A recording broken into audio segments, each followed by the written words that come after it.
Share बाज़ार की क्यों हम बात कर रहे हैं, हमें तो कुछ और चीज़ों की बात करना है एक्चुअली है, तो हम लोग बात करते ही रहते हैं। आप कुछ डैमों के बारे में बात करना चाहते हैं। देखिए, ज्ञान एवं मोक्ष की भूमि, धार्मिक एवं पर्यटन की दृष्टि से महत्वपूर्ण शहर गया में हर वर्ष लाखों हिंदू, बौद्ध एवं जैन श्रद्धालु आते हैं।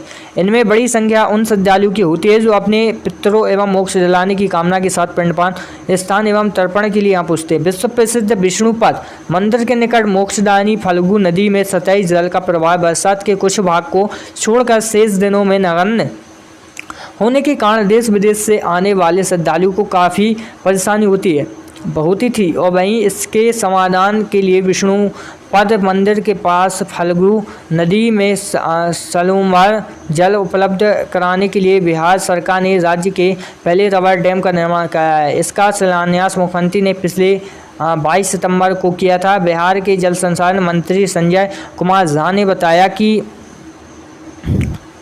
नवनिर्मित रबर डैम अब लोकार्पण के लिए तैयार हैं। उन्होंने बताया कि मुख्यमंत्री नीतीश कुमार 8 सितंबर को रबर डैम का उद्घाटन कर जनता को समर्पित करेंगे। पौराणिक कथाओं के मुताबिक गया जी की तिथि एवं स्वयं भगवान श्री राम अपने परिवार के साथ पिता के निमित्त पिंडदान के लिए आए थे, जहां कहा जाता है कि इस दौरान माता सीता से मिले श्राप के कारण फल्गु में सतही जल का प्रवाह नगण्य हो जाएगा। लेकिन अब रबर डैम के निर्माण से विष्णुपद मंदिर के पास फल्गु नदी में सलूबा जल उपलब्ध रहेगा।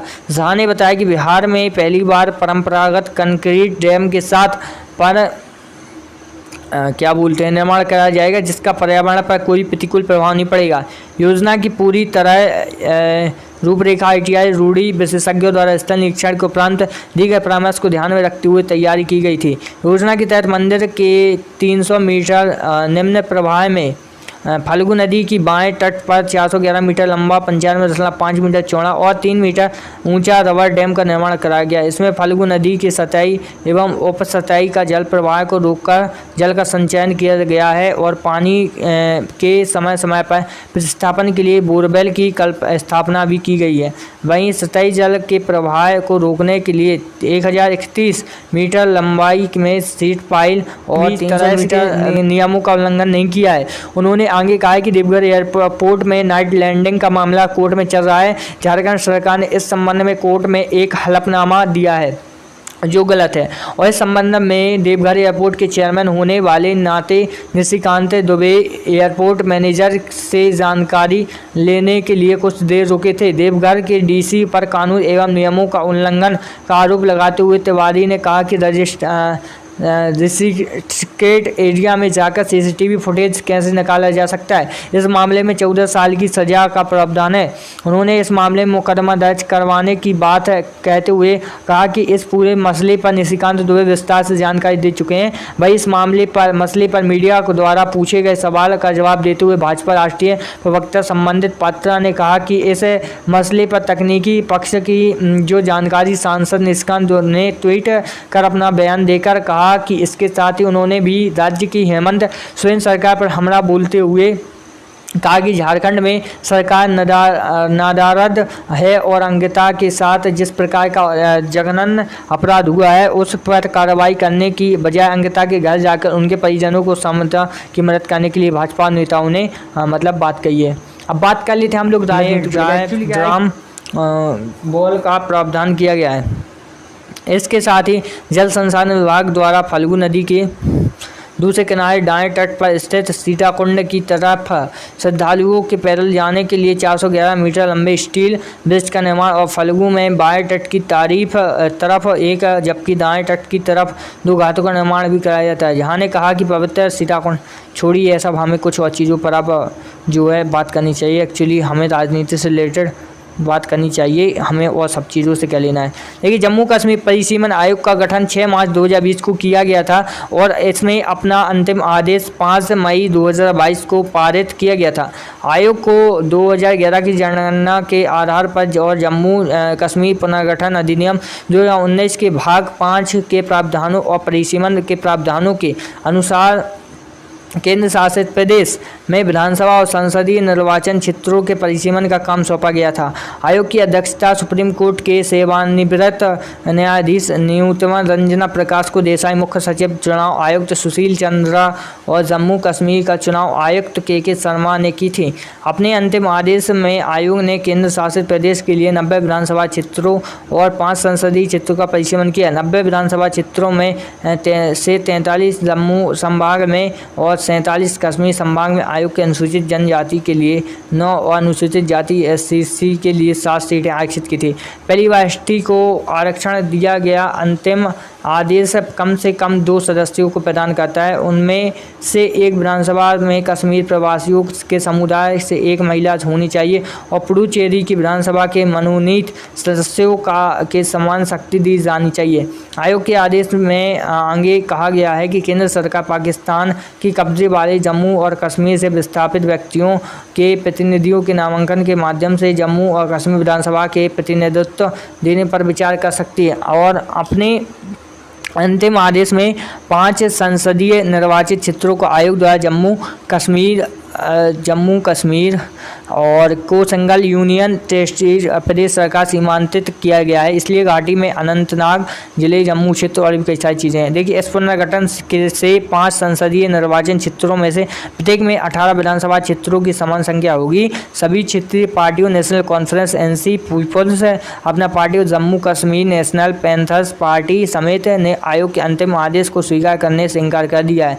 इन दलों का कहना है कि परिसीमन प्रक्रिया भाजपा के पक्ष में की गई। आयोग के सदस्यों और भगवा पार्टी के नेताओं दोनों ने इस आरोप का खंडन किया है। नेंका ने परिसीमन आयोग के गठन की शक्ति को उच्चतम न्यायालय में चुनौती दी है। इन क्षेत्रीय दलों द्वारा एक और आरोप यह है कि परिसीमन आयोग ने 2011 की जनगणना को संख्या के आधार पर के रूप में लिया है और वहीं लेकिन आप अपने परिसीमन आदेश में वास्तविक संख्या की अनदेखी की है।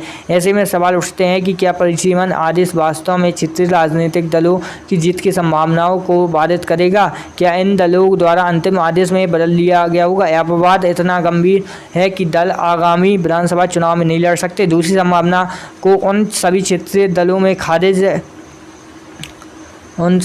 कर दिया है जिन्होंने सुप्रीम कोर्ट के आदेश को रद्द न करने पर ही विधानसभा चुनाव लड़ने का फैसला किया है। क्या अंतिम आदेश भाजपा के पक्ष में है? अगर ST और प्रवासी कश्मीरियों को आरक्षण देना बीजेपी के पक्ष में, उसके प्रतिद्वंद्वी पहले ही आधा चुनाव हार चुके हैं। भाजपा के हिंदू पार्टी के रूप में देखा जाता है और दिलचस्प बात यह है कि सभी 9 SC ST मुख्य रूप से मुस्लिम मतदाताओं से बनी घाटी केंद्रित राजनीतिक दलों के कारण जम्मू संभाग के लिए सीटों की संख्या पिछली 37 से बढ़कर 43 हो गई है।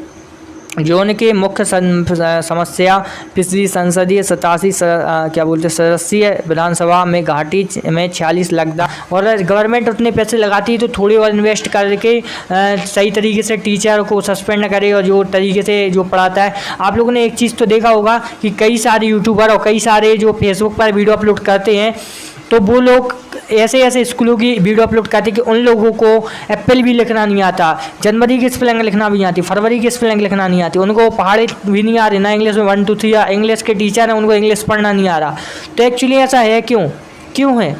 ये सब सरकार की गलती है इस वजह से। बाकी सरकार को इसमें सुधार करना चाहिए तो तभी कुछ होगा, अन्यथा लाखों करोड़ों बच्चों का भविष्य खराब हो रहा है और ज़्यादातर ऐसी मुद्दे पर आगे भी हम लोग चर्चा करेंगे। और देखिए, जहाँ दूसरी चीज़ मैं आप लोगों को बताना चाहूँगा कि ज़्यादातर जो भी ऐसे वीडियो बनाए या हाल लिखा है गवर्नमेंट स्कूलों या कॉलेजों का, तो आपको भी वहाँ सपोर्ट करना चाहिए। वो बोलते हैं ना कि वीडियो को लाइक करना, चैनल को सब्सक्राइब करना और वीडियो को शेयर करना, वो इसलिए बोलते हैं कि सपोर्ट कीजिए जिससे जो आवाज़ है वो उठाई जाए। और आप भी ऐसे ही होगा वीडियो स्क्रॉल कर जाते तो फिर आपका भी नुकसान है, मेरा भी और सभी का नुकसान है।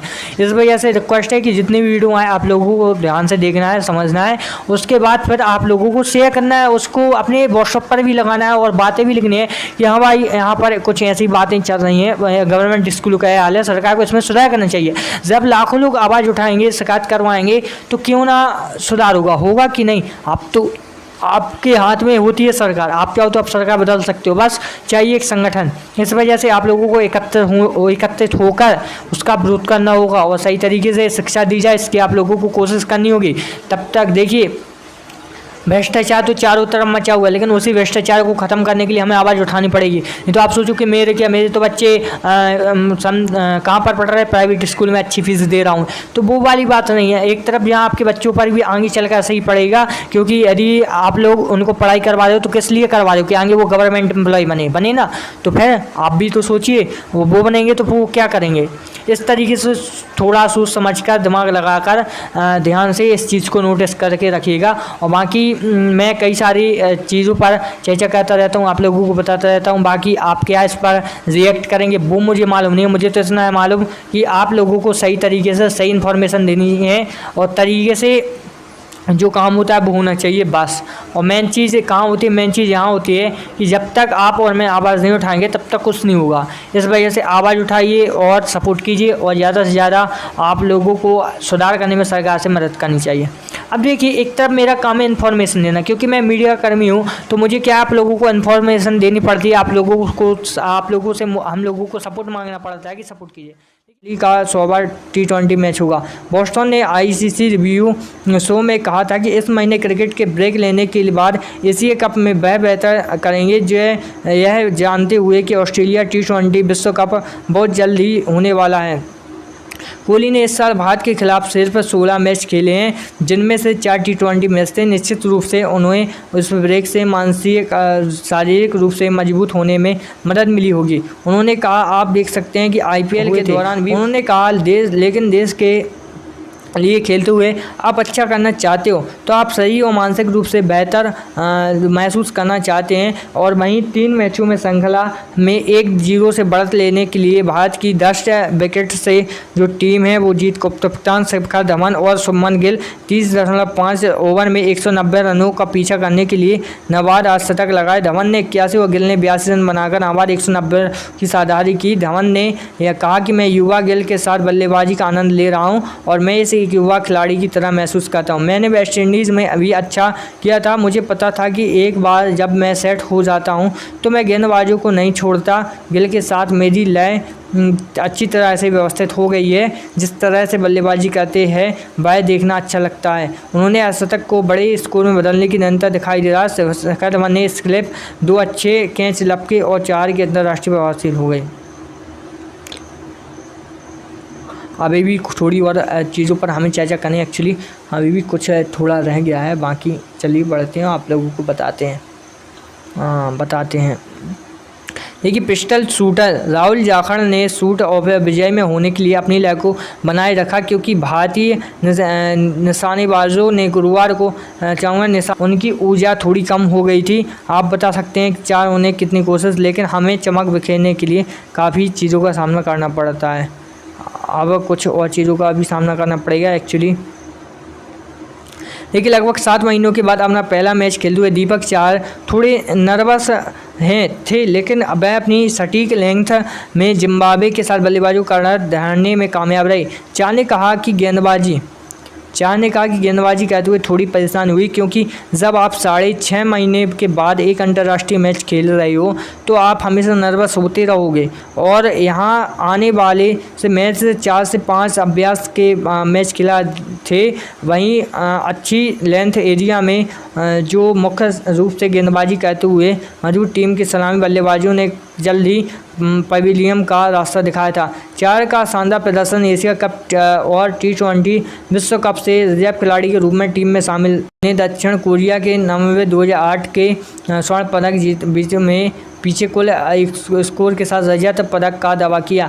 लीजिए हेमंत क्या बोलते हैं, और भी कई सारी चीज़ें हैं, लेकिन इन सबको छोड़कर हमें कुछ और चीज़ें के बारे में जानना चाहिए एक्चुअली। देखिए, विश्व के प्रमुख केंद्रीय बैंकों ने द्वारा निर्मित ब्याज दरों में वातावरण के साथ कटौती की है। वहीं यहाँ पर आपको बताएं, तकनीकी आधार पर निफ्टी ने बुलिश कैंडल स्थिर बनाया है, जबकि निफ्टी 70,500 के ऊपर टिका हुआ था। और वहीं शक्तिशाली आधार है कि निफ्टी दैनिक चार्ट के मिडिल बेलिंगर में अद्भुत काम कर रहा है। और वहीं जानकर बेहद चौंकाने वाली लग सकती है कि एक वास्तु महारूप प्राचीन विज्ञान से जुड़ी समस्त ऊर्जाओं के संतुलन में दुनिया भर के लोगों को पहुंचाने के लिए प्रयत्नशील है। और वहीं दूसरी तरफ आप लोगों को और भी कुछ चीज़ें बताना चाहूँगा। नामक एक ऐसे अद्भुत ऐप का ईजाद किया है कि जिसके ज़रिए आप अपने कमरे की तस्वीर खींचकर घर से जुड़ी वस्तु की ज़रूरतों को अच्छी तरह से समझ सकते हैं। इस माध्यम से दस्तावेज़, मास्टर बेडरूम, बच्चों के कमरे, एसटीडी और रूम से रसोई, मंदिर, सीढ़ियों, टॉयलेट, लॉकर, आयरन और जूते चप्पल में रखने रैक, वस्तु अनुरूप प्लेसमेंट के बारे में सटीक तरीके से जान सकते हैं और जाना जा सकता है। और इसके लिए आपको चुकाने होंगे मात्र 99 रुपये। बसंत RS बोलते हैं। वहीं बॉलीवुड और मराठी इंडस्ट्री का नाम डायरेक्टर महेश मांजरेकर कहते हैं, मैं वास्तु पर काफ़ी विश्वास करता हूँ। उसका फ़ायदा होता है कि छोटी छोटी बातों पर ध्यान देने से जीवन में काफ़ी बदलाव लाया जा सकता है। यहाँ बहुत सारे ऐसे लोग हैं जो वास्तु को लेकर सकारात्मक नज़रिया है, लेकिन कुछ लोग इस पर विश्वास नहीं करते हैं। देखिए, मैं बसंत जी को शुभकामनाएं देती हूँ कि उन्होंने अपना इसी तरह वास्तु ऐप लेकर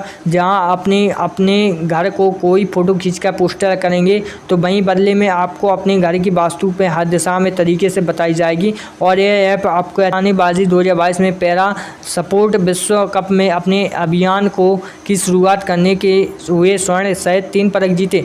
जानकारी के अनुसार 574 में 14 गुणा के स्कोर के दूसरे स्थान पर क्वालिफाई करने वाली झारखंड ने मिश्रित 25 मीटर पिस्टल HS में फाइनल किया था। जबकि झारखंड ने भारत में पैरालंपिक समिति से कहा था कि अद्भुत फाइनल था। फाइनल के दौरान 2 खराबी का सामना करने के बावजूद मैं स्वर्ण जीतकर बहुत खुश हूँ। नवंबर में सभी महत्वपूर्ण विश्व चैंपियनशिप से पहले यह एक अच्छा अनुभव था। पूजा अग्रवाल ने 14 अंकों के साथ कांस्य पदक अपने नाम किया। पैरालंपिक चैंपियन आवनी लेखार में भी पहला दिन R2 महिलाओं metre air rifle standing SH एक इवेंट और में दिखाई दी। शीर्ष स्थान पर क्वालिफाई करने वाली 20 वर्षीय निशानेबाज मिलेगा। दिव्या दत्ता ने भी वास्तु शास्त्र विशेषज्ञ आंत रिवासियात से कुछ बातें की थी।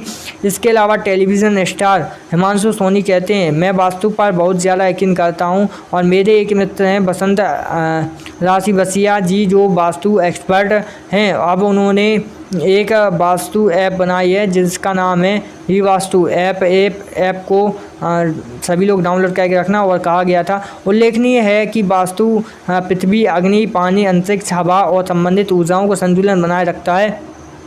आर्किटेक्चर का प्राचीन विज्ञान सकारात्मक ऊर्जा को बढ़ा देता है और नकारात्मक चीज़ों को भी पीछे छोड़ देता है। और चलिए, तो हो गई मोबाइल जितने भी जो अपडेट निकल के आई थी वह सारी बात। अब कर लेते कुछ और चीज़ों के बारे में बात।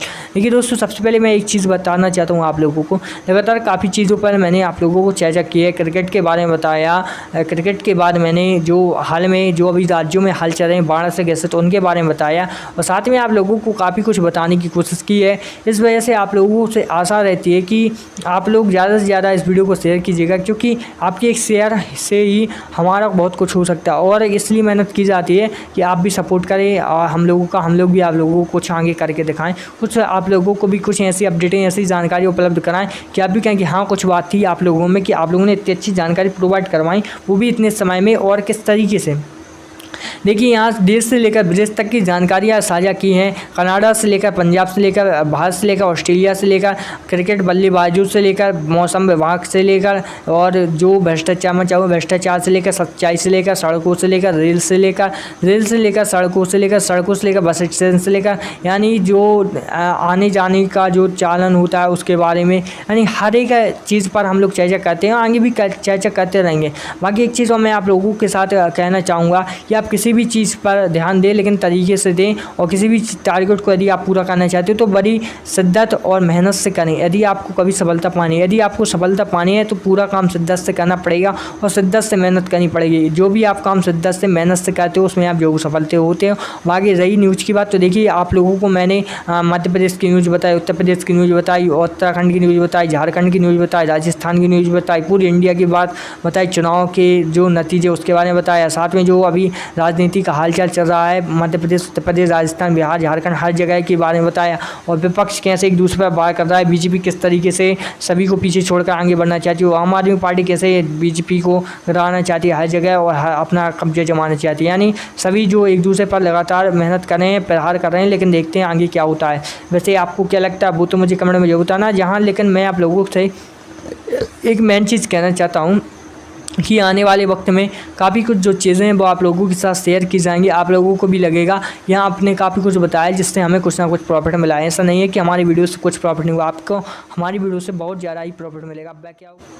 हेलो दोस्तों, नमस्कार। तो एक नई वीडियो में आप सभी का स्वागत है। तो आज फाइनली हम लोग काफ़ी चीज़ों पर चर्चा करेंगे, क्योंकि जैसा कि यह न्यूज कैटेगरी का चैनल है तो इसमें मैं काफ़ी मुद्दों पर चर्चा करता रहता हूं।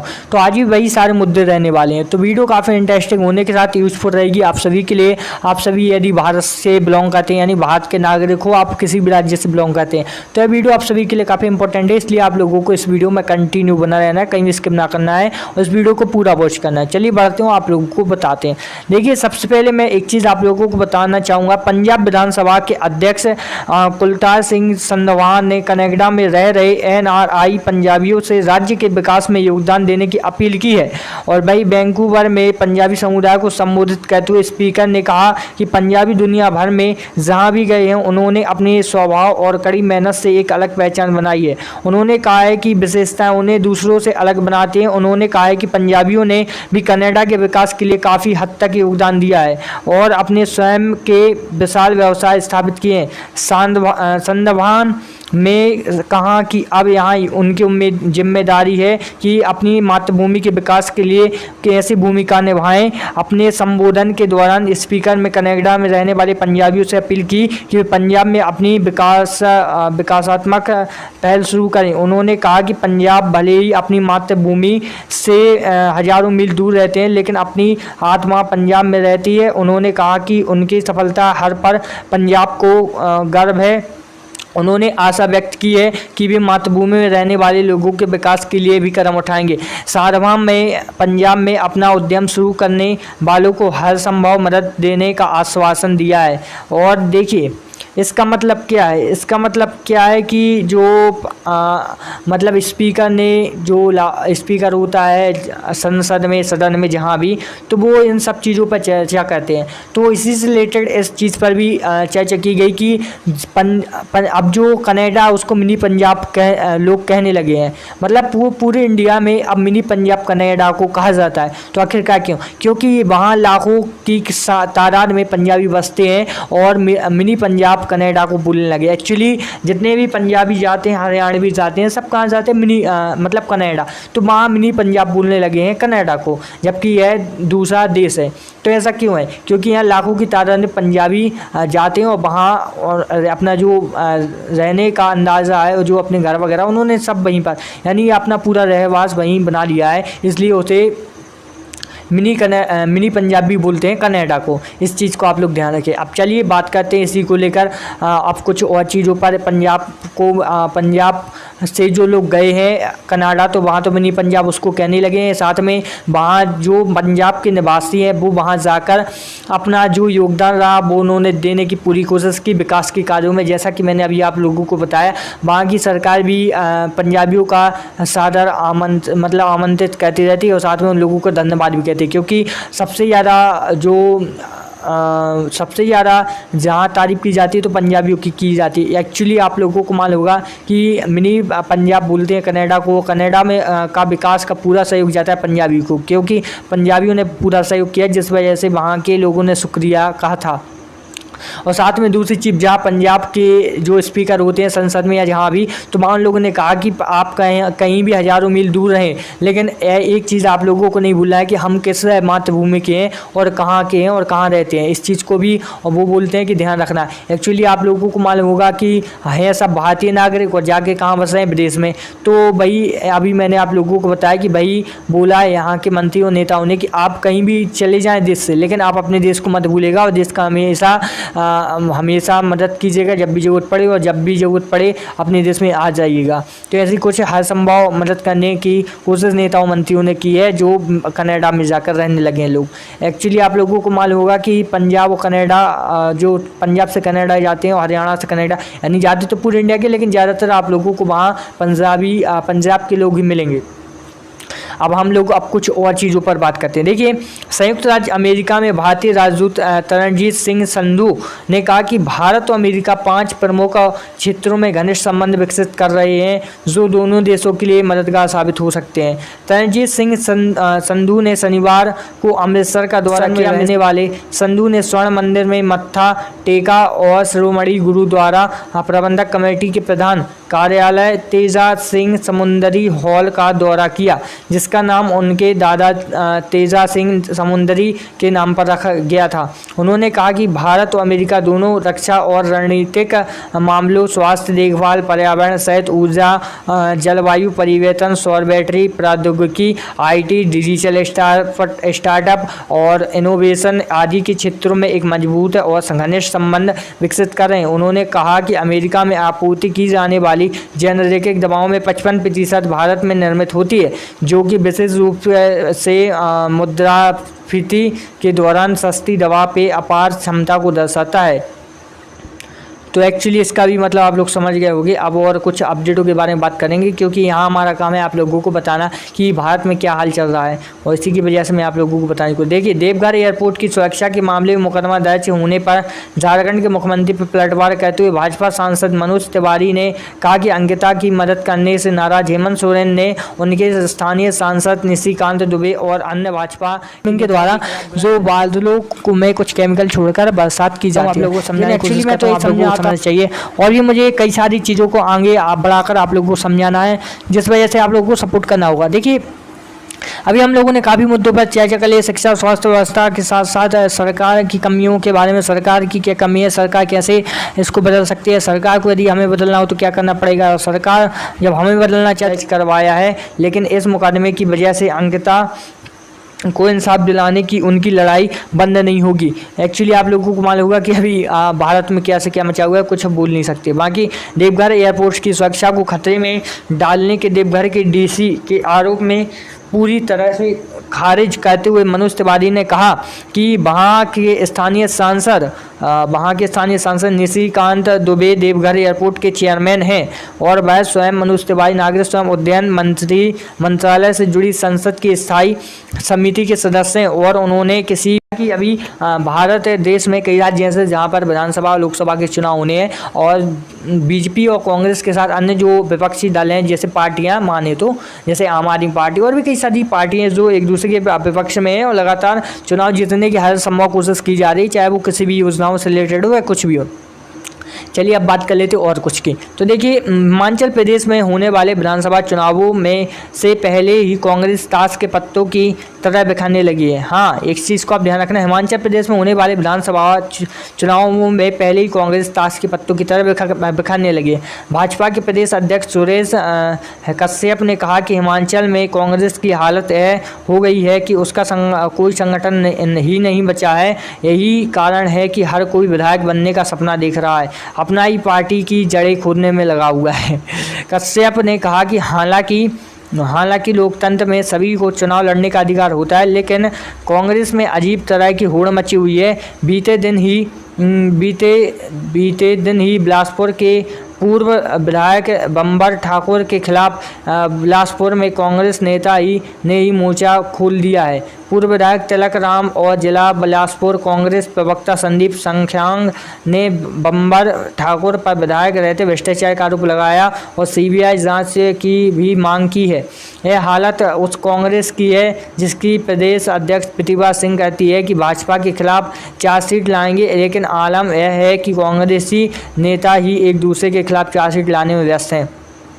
भाजपा के प्रदेश अध्यक्ष ने कहा कि चुनाव नज़दीक आते ही कांग्रेस ने हिमाचल की जनता के सामने 10 गारंटियां पेश की, और ये गारंटियां हिमाचल प्रदेश के किसी नेता ने बल्कि छत्तीसगढ़ के मुख्यमंत्री भूपेश बघेल ने कि यह दिखाता है कि कांग्रेस के पास हिमाचल में एक भी चेहरा ऐसा नहीं है जिस पर जनता भरोसा कर सके और जो खुद को नेता समझते हैं उनमें एक दूसरे के पीछे ढकेलने ही की होड़ मची है। इसलिए उसे हिमाचल के चुनावों में घोषणाएं करवाने के लिए दूसरे राज्य के मुख्यमंत्री को बार बार बुलाना पड़ रहा है।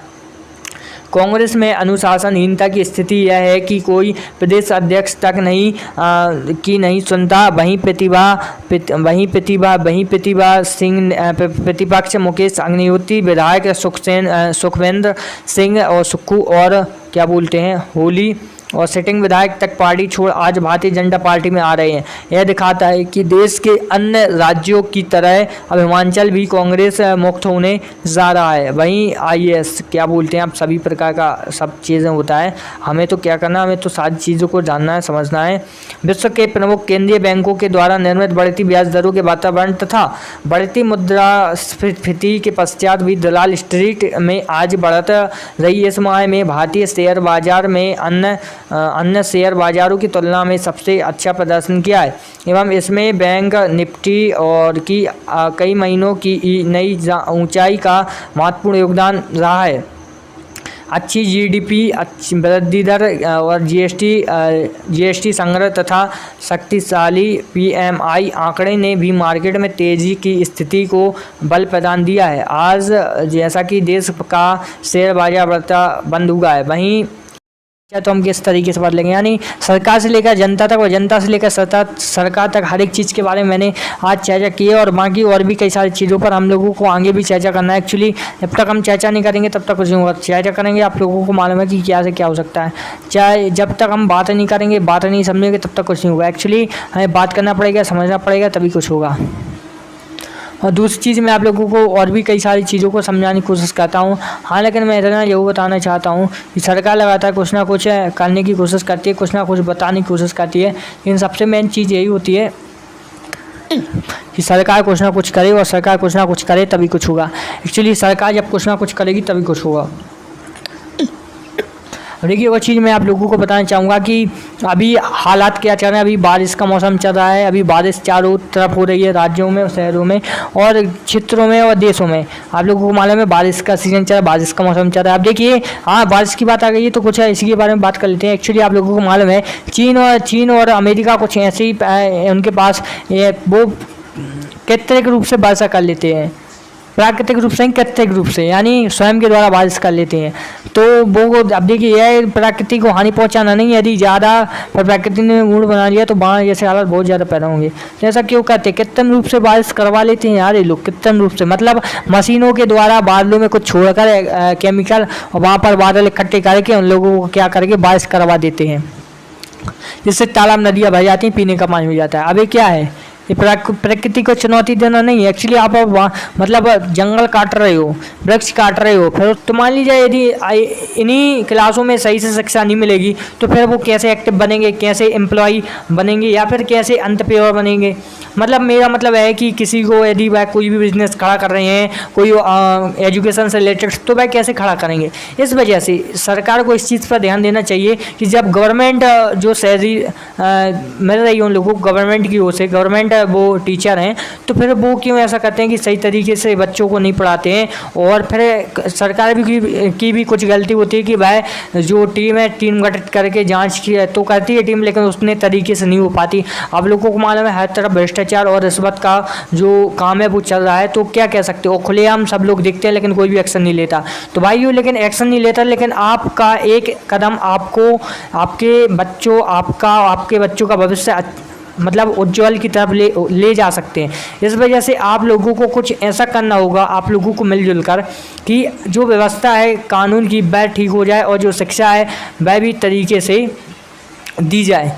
तो आप लोगों को इस पर काम करना चाहिए, वर्क करना चाहिए। और वैसे एक चीज़ मोस्ट इम्पॉर्टेंट आपको बताना चाहता हूँ कि लगातार ही आप लोगों को मालूम होगा कि सरकार ऐसी व्यवस्था करती है लेकिन फिर भी कुछ ना कुछ मिस्टेक रह जाती है। और इसी को लेकर मैं आप लोगों को समझाता हूँ कि आपको क्या करना चाहिए। आपको भी कुछ ऐसा करना चाहिए कि जो सरकार है उस वह अपने कानून में सुधार करे। एक्चुअली जब तक कोई भी मुद्दा नहीं उठाएगा तब तक कुछ नहीं होगा। और वैसे एक चीज़ मैं आप लोगों को बताना चाहूँगा, अभी भी जो रिजल्ट है वो बहुत बेकार जा रहा है गवर्नमेंट स्कूलों का। इसको लेकर एक्शन लेने को भी कहा था सीएम ने, मतलब सभी राज्यों के सीएम ने, और साथ में केंद्र सरकार की ओर से पीएम मोदी ने भी कहा था कि सरकारी स्कूल पर बेहतर शिक्षा देने का प्रयास किया जाए। और देखिए जहाँ दूसरी तरफ आप लोगों को मैं बता दूं कि दिल्ली जैसी सिटी में जो स्कूलों के हाल हैं वो बहुत बेटर हैं। वहाँ के गवर्नमेंट स्कूलों में जो हाल है वो बहुत ही बेटर हैं, बहुत ही अच्छे हैं। वहाँ की तो तारीफ जितनी भी की जाए कम है। लेकिन क्या होगा कि वही शिक्षा जैसी दिल्ली में है वही पूरे अपनी इंडिया में लागू हो जाए तो फिर क्या, क्योंकि आप समझोगे, आपके बच्चे समझेंगे, आपकी फैमिली समझेगी, तभी कुछ होगा। एक्चुअली देखिए भ्रष्टाचार तो चारों तरफ मचा हुआ है, उस भ्रष्टाचार को खत्म करने के लिए आपको मेरा सपोर्ट करना होगा, मुझे आपका करना होगा, तभी तो कुछ होगा, है कि नहीं। और बाकी ऐसी बात नहीं है कि सरकार ने कोशिश नहीं करती, सरकार बहुत कोशिश करती है, लेकिन कोई भी सरकार की ओर से सफल जो कदम है वो नहीं होता। अब बात कर लेते कुछ और चीज़ों के बारे में। कैसे, देखिए एक चीज़ आप नोटिस कीजिएगा, आप लोगों को मालूम है कि लगातार सरकार की ओर से काफ़ी जो चीज़ें हैं वो कहीं जा रही हैं कि आने वाले वक्त में शिक्षा स्वास्थ्य जो है बेहतर होगा। कहा था सरकार ने कि आने वाले वक्त में जो स्वच्छता, शिक्षा और साथ में रोजगार सभी मिलेगा। तो एक्चुअली आप लोगों ने अभी नोटिस किया होगा कि स्वास्थ्य के मामले में अभी कितना % चल रहा है, कितने का क्या हाल है गवर्नमेंट हॉस्पिटलों का और प्राइवेट हॉस्पिटलों का। आप लोग देख सकते हो गवर्नमेंट और प्राइवेट में आप अंदाज़ा लगा सकते हो। जबकि गवर्नमेंट वालों को अच्छा खासा प्रॉफिट होता है, गवर्नमेंट एम्प्लॉय होते हैं, उनको सैलरी प्रोवाइड की जाती है, फिर भी वही काम रहता है कि नहीं। तो ऐसा कुछ रहता है, लेकिन फिर भी सरकार को समझना चाहिए, बताना चाहिए कि भाई ऐसा है कि नहीं। बिल्कुल सही बोला। बाकी इस पर आपको क्या कहना है वो भी मुझे कमेंट में बताते रहना। वैसे मैं तो केवल एक चीज़ कहना चाहता था जिसके लिए मैंने यह वीडियो बनाई कि कुछ भी हो, शिक्षा, स्वास्थ्य और रोजगार, इसी टॉपिक पर सरकार काम करती रहे तो कुछ ना कुछ प्रॉफिट आगे चल कर जरूर होगा। बाकी दूसरी चीज़ मैं आप लोगों को बताना चाहूँगा कि राजनीति एक ऐसी चीज़ है जिसको लेकर सभी लोग अच्छा भी मानते बुरा भी मानते, लेकिन एक्चुअल ऐसे ही भ्रष्टाचार ही चारों तरफ मचा रहेगा तो कुछ भी नहीं होगा, ना ही प्रॉफिट होगा सरकार को, ना ही आपको। आपकी लाइफ, आपके बच्चों की लाइफ तबाह होगी और आपकी जो लाइफ तबाह होगी वो तो आप लोगों को पता है कैसे होगी। इसी चीज़ को लेकर मैं आप लोगों को काफ़ी कुछ मशक्क़त करने के बाद समझाता रहता हूँ और आप लोगों को समझना चाहिए कि कोई इतनी मेहनत से हमें समझाने की कोशिश कर रहा है, घंटों बोल रहा है, तो आपको भी समझने की कोशिश करना चाहिए। क्योंकि जब मैं आप लोगों को समझा रहा हूँ तो आप लोग मुझे समझने की कोशिश कीजिए, तभी कुछ होगा। और वैसे और भी कई सारे मुद्दे रहेंगे जिसके बारे में भी आगे चर्चा होती रहेगी, लेकिन अभी एक्चुअल लाइफ में सबसे ज़्यादा ट्रेंडिंग जो है भ्रष्टाचार है, इसको ख़त्म करना है। जो ट्रेंडिंग में रिश्वत है इसको ख़त्म करना होगा। जो बड़े बड़े अधिकारी IPS IAS होते हैं उन लोगों में से कुछ लोग भ्रष्ट होते हैं, वह भी पूरी रिश्वत का काम कर रहे हैं। जब भी तो मतलब 1 लाख रुपये 1.5 लाख रुपये सैलरी होने के बाद करोड़ों रुपये उनके घरों में निकलते हैं। अभी हाल ही फिलहाल में आप लोगों ने देखा होगा एक झारखंड के कलेक्टर के घर में अरबों रुपये मिले थे, करोड़ों से लेकर अरबों रुपये तक। तो कैसे मिले, क्या गलती है, मतलब किस कारण से मिले, यह क्या है, यह सब यही है कि 2 नंबर के काम करते हैं वो लोग और चारों तरफ से लूट फेर का काम करते हैं, जिस वजह से इतना पैसा निकला। नहीं तो इतना पैसा कैसे निकले, 1 लाख रुपए की सैलरी कमाते कमाते उनकी पूरी ज़िंदगी निकल पाती तो भी वो इतने पैसे ना जोड़ पाते जितने मैंने आप लोगों को बता दिए। तो ऐसा क्यों होता है, इसी को लेकर मैं काफ़ी कुछ मुद्दों पर बताता हूँ। इस चीज़ को समझे और बताएं और लोगों को भी समझाएं किस तरीके से आप क्या करें कि आने वाले वक्त में आपको कुछ लॉस ना हो बल्कि प्रॉफिट हो। वैसे आपको भी क्या लगता है वो तो मुझे कमेंट में जो बताएं, लेकिन मैं तो यही कहना चाहता हूँ कि इतना ज़्यादा भ्रष्टाचार चारों तरफ मचा हुआ है कि क्या बताएं। इसी चीज़ को ख़त्म करने के लिए लगातार मेरी ओर से कोशिश की जाती है और सरकार भी कोशिश करती है। यहाँ आने वाले वक्त में कुछ ना कुछ सुधार होना चाहिए और कुछ ना कुछ सुधार होगा तभी कुछ होगा। और एक्चुअल लाइफ में हर एक चीज़ आप लोगों को विस्तार से समझाने की कोशिश करता हूँ। आप लोग समझते हो या नहीं वो तो मुझे मालूम नहीं, हाँ, लेकिन इतना ज़रूर है कि आप लोग यदि चाहो तो कुछ भी कर सकते हो, कुछ भी पलट सकते हो, दुनिया भी पलट सकते हो। दुनिया क्या पूरी सब आप लोग पलट सकते हो जब आप लोग एकत्रित हो जाए। है बस पूरा खेल संगठन का। जब आप लोग संगठित होकर काम करोगे तो बहुत बेटर रहेगा। सभी लोग आपकी बातों पर बिलीव करेंगे और आप पर बिलीव करते करते वो लोग काफ़ी कुछ करने को तैयार हो जाएं। लेकिन एक्चुअल लाइफ में आप लोगों को पहले खड़ा होना होगा, आप लोगों को काफ़ी कुछ करना होगा तभी कुछ होगा। ऐसा नहीं कि आपने ऐसा बोल दिया और बस कर दिया, नहीं, आप लोगों को बहुत कुछ करना होगा, बहुत कुछ आप लोगों को समझना पड़ेगा। जब आप समझोगे बताओगे तभी कुछ होगा। यदि आप जब नहीं बताओगे तो फिर क्या होगा, इस चीज़ को आप जानते हो, मैं भी जानता हूँ। एक्चुअल लाइफ में हर एक चीज़ को समझना बहुत बेटर रहता है। जब आप समझोगे तभी कुछ होगा, जब आप नहीं समझोगे तो कुछ भी नहीं होगा। आने वाले वक्त में भी काफ़ी जो चीज़ें मैं आप मेरे साथ तो लोगों के साथ, अन्य अपने घरों के साथ, अपने बच्चों के साथ, लेकिन एक्चुअली क्या है सबसे ज़्यादा चर्चा करना चाहिए शिक्षा, स्वास्थ्य पर और रोजगार पर, क्योंकि इस पर ही आगे हमें बहुत ज़्यादा कठिनाइयों का सामना करना पड़ेगा। मैं आप लोगों को समझाता हूँ, बताता हूँ, आप लोगों को समझना चाहिए कि जब मैं इतनी सारे टॉपिकों पर बात करता हूँ, आप लोगों को बताता हूँ, तो आप लोगों को भी समझना चाहिए। एक्चुअली क्या होता है कि सभी लोग इन टॉपिकों पर बात नहीं करते, बस सीधा सीधा सा बोल देते, वो ऐसा है वो वैसा है, लेकिन कोई भी गहराइयों तक नहीं जाता। लेकिन मैं पूरी गहराइयों तक जाने की कोशिश करता हूँ, आप लोगों को समझाने की कोशिश करता हूँ। अब बात करते हैं कुछ और चीज़ों पर। देखिए, आप लोगों ने एक चीज़ देखी होगी कि लगातार सरकार की ओर से कुछ ऐसी बातें कही जाती हैं कि आप उसके बारे में सोच भी ना सकते हो। क्यों? क्योंकि सरकार का टारगेट क्या रहता है? सरकार का टारगेट रहता है कि भाई मुझे चुनाव जीतना है, लेकिन चुनाव के अलावा उन लोगों के काफ़ी सारे टारगेट हो जाते हैं। हाँ, मुझे इस विकास का कार्य करना है, यह विकास करना है, वो विकास करना है, लेकिन एक्चुअली में सरकार उतनी ज़्यादा विकास के कार्य नहीं कर पाती। एक्चुअली क्या वजह रह जाती है? फंड की कमी रह जाती है, कभी इसकी कमी रह जाती है, कभी उसकी कमी, नहीं काफ़ी चीज़ों पर जो है कमी रह जाती है। बाकी दूसरी चीज़ मैं आप लोगों के साथ शेयर करना चाहता हूँ। लगातार आप लोगों ने देखा होगा कि हर एक व्यक्ति परेशान है, हर एक जो नौजवान परेशान है, हर एक गरीब परेशान है, हर एक व्यक्ति परेशान है। अब चाहे उसके पास पैसे हो या नहीं हो, लेकिन जिसके पास पैसे नहीं है वो बहुत ज़्यादा परेशान रहता है। क्यों? क्योंकि भाई यदि उसके घर में 2 वक्त की रोटी ना हो तो वह कितना ज़्यादा परेशान होगा, है कि नहीं? लेकिन मेरा गला भी दर्द करने लगा इतनी टाइम से बक बक करते करते, लेकिन क्या करें, आप लोगों को समझाना है, बताना है, और मुझे भी कुछ काम आगे करके बढ़ना है, इस वजह से मुझे इतनी बक बक करनी पड़ रही है।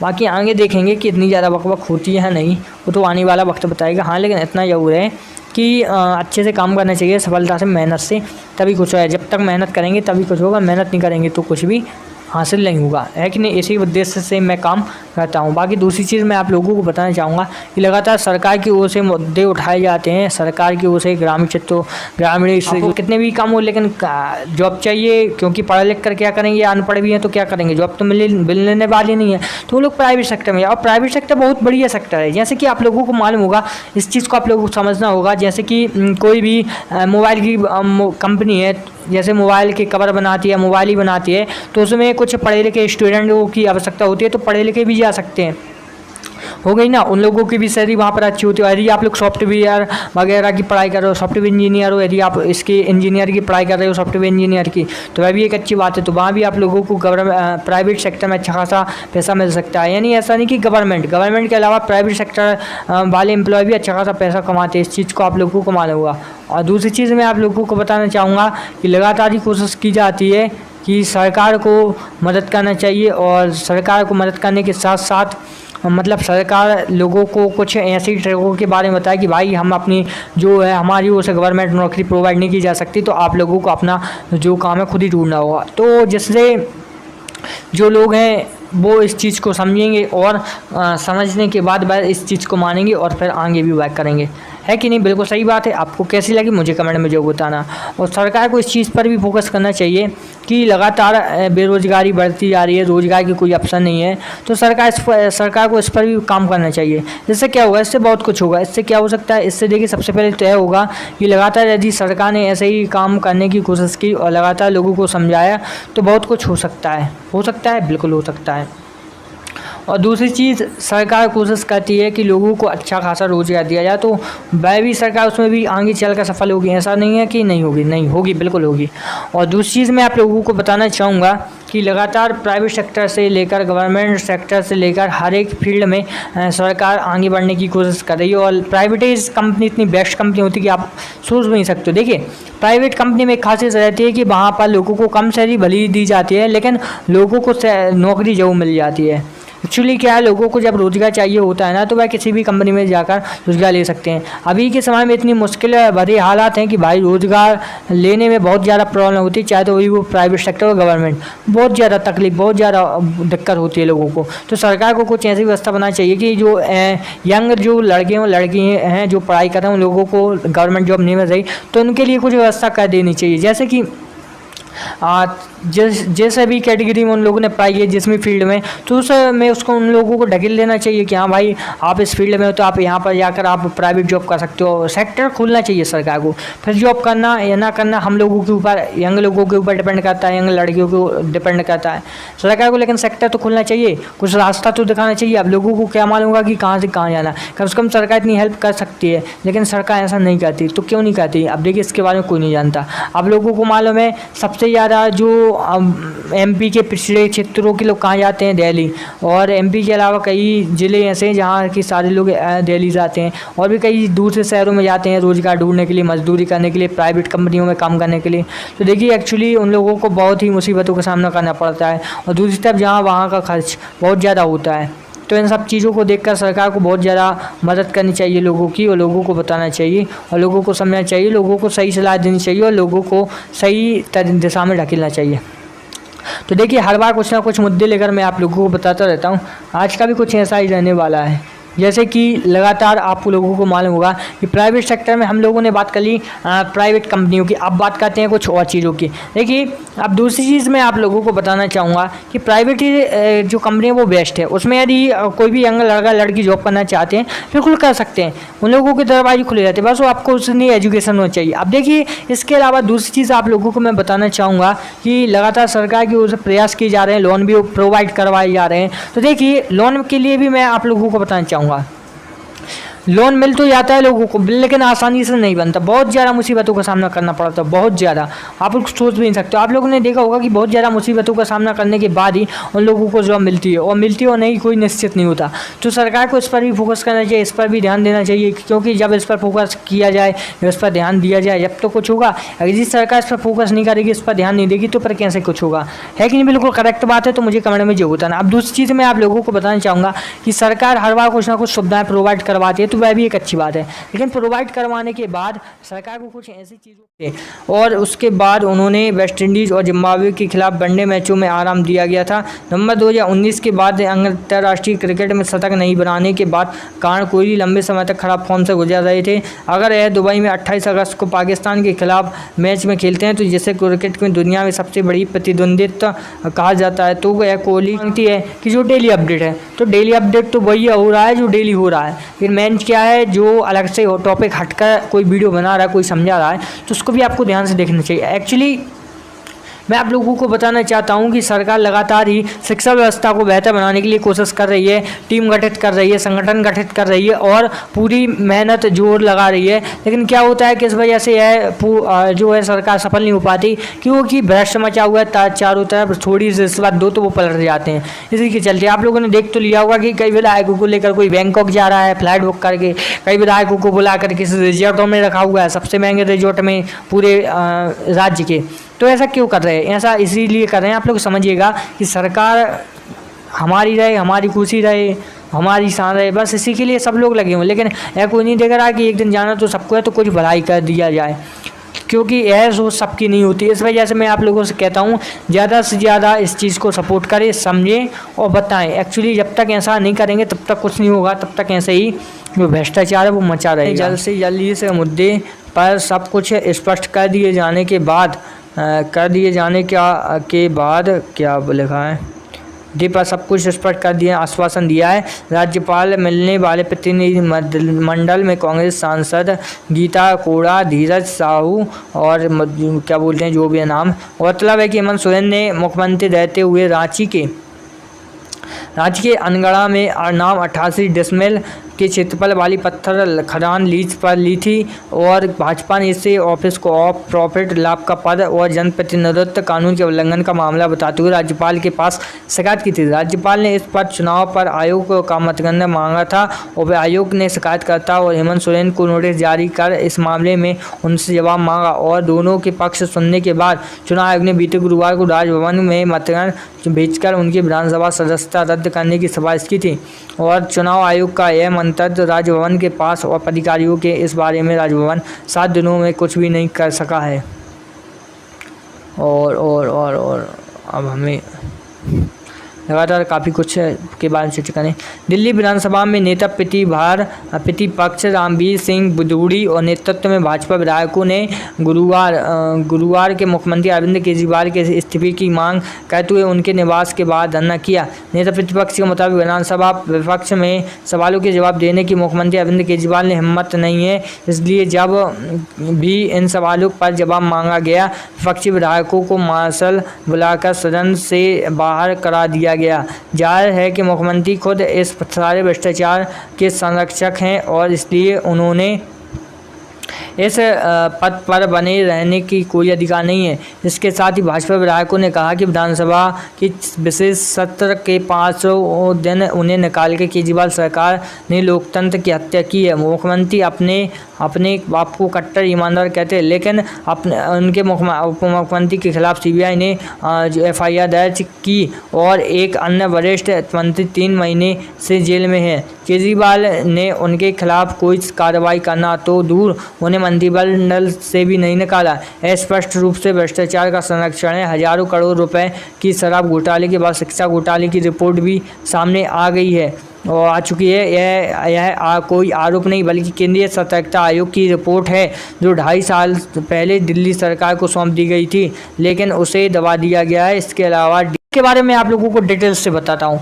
एक्चुअली जब भी आप प्राकृतिक खाद का उपयोग करोगे, जो पशुओं का जो गोबर होता है उससे खाद बनाया जाता है, वह भूमि के लिए बहुत ही अच्छा होता है। उससे भूमि की गुणवत्ता बनी रहती है और फसल की पैदावार भी ठीक ठाक होती रहती है। एक्चुअली कब तक जैविक खादों का प्रयोग करोगे, आगे चलकर वो सब फिर नुकसानदायक ही होता है ज़मीन को और साथ में लोगों को, है कि नहीं। इस वजह से प्रधानमंत्री नरेंद्र मोदी जी कह रहे हैं पिछले जो दिन थे उसी में लौटिए, क्योंकि उसमें लौटेंगे तभी कुछ होगा, अन्यथा बहुत ही ज़्यादा खराब होगा। अब इस चीज़ को आप लोगों को समझना चाहिए। बीमारी किस वजह से हो रही है, इसी वजह से हो रही है। इसलिए जब प्राकृतिक खाद का उपयोग होगा, जो प्राकृतिक तरीके से खेती की जाएगी, वह बहुत ही लाभदायक होती है। उससे बहुत ही लाभदायक होने के साथ ही आप लोगों को बहुत ही ज़्यादा प्रॉफिट मिलता है कि नहीं।